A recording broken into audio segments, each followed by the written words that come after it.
Hi, welcome back.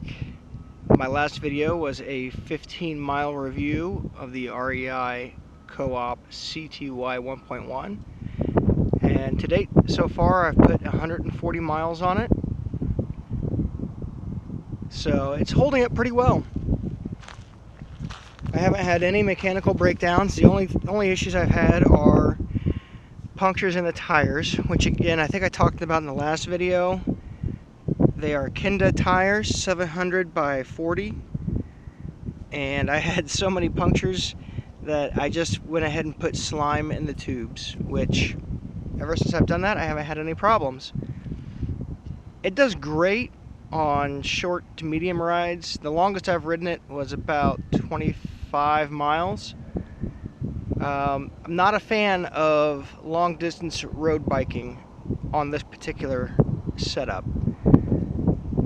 My hands go numb on the handlebars, but I believe that may be an adjustment issue on the bike. I have not adjusted this bike at all. They put it together at the store, I hopped on it, and I've gone 140 miles. So tomorrow I'm taking it in to have a tune-up done and have it fitted to me specifically. So hopefully that helps.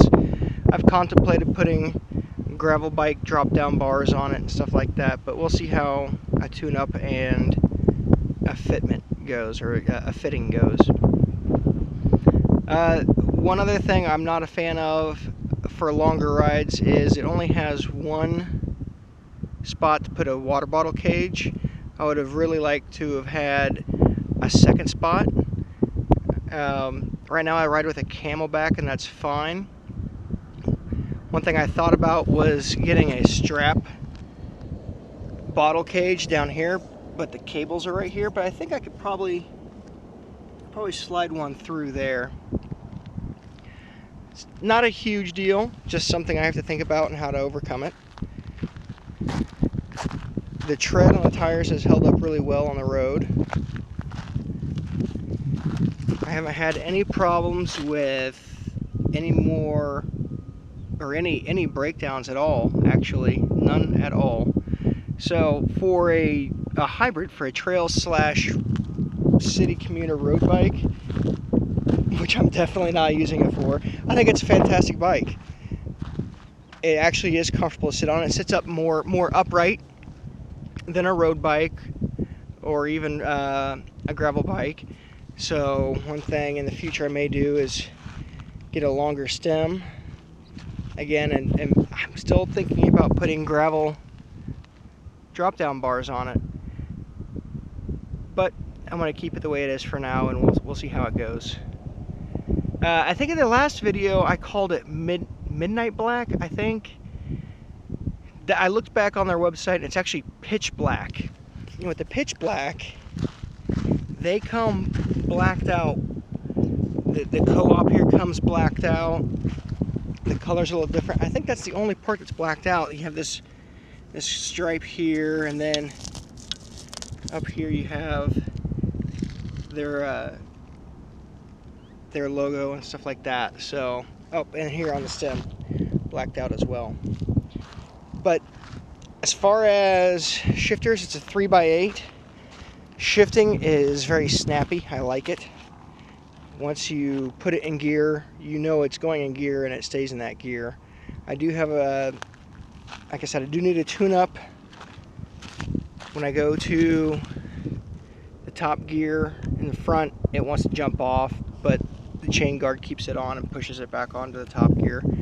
There's a couple of gears in the back that it wants to not shift into, and just a little nudge of the shifter does great. So to shift, while we're at it, one other thing, I love the grips here, the extra material on the grips. It's really nice. Really nice to have your palm right there. So downshift is the big lever, upshift is the trigger. And then it's the opposite over here. Upshift, you push with your thumb, and then downshift, you pull with your finger. Brakes are great. They're responsive.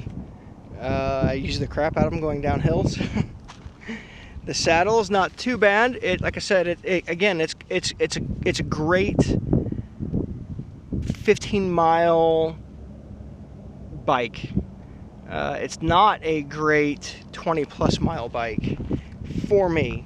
Now, it may be different for you. It's not bad. They advertise it as like 28 pounds without all the extra gear.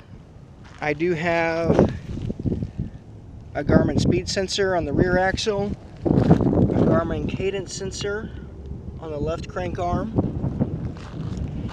and then my Garmin Edge Explorer, which I don't know how I did it without these things. They're absolutely amazing. I keep my pouch here. Oh, I'm sorry, I also have the taillight radar, which is nice. It communicates to the Explorer, and I can see cars coming up behind me and how fast they're coming. And it's actually really nice. It's actually pretty accurate, and it's just a great safety feature. And the light pattern changes and style and stuff when cars come up behind you. The pouch, yeah, it's nice. I like to keep my, it's good for holding keys and your phone, stuff like that. When I am on a long ride by myself, I will take my Garmin inReach with me, just in case something happens and I need some help. It's there. Again, we have the Shimano derailleurs. They are very, very nice. The Tektro brakes, they do a great job. The one thing that I've been thinking about with these cables is it's nice they're not on the top tube, but if you come around to this side, you can see they ran a brake cable through the frame, but not the other cables. So I don't know why they did that, but it would have been nice if they ran all 3 cables through the down tube. And I think I looked on REI's website a little while ago, like a couple of weeks ago, and it said it was discontinued. And I wasn't upset, but I was kind of like, oh man, really? I just got this thing and now it's discontinued, because I like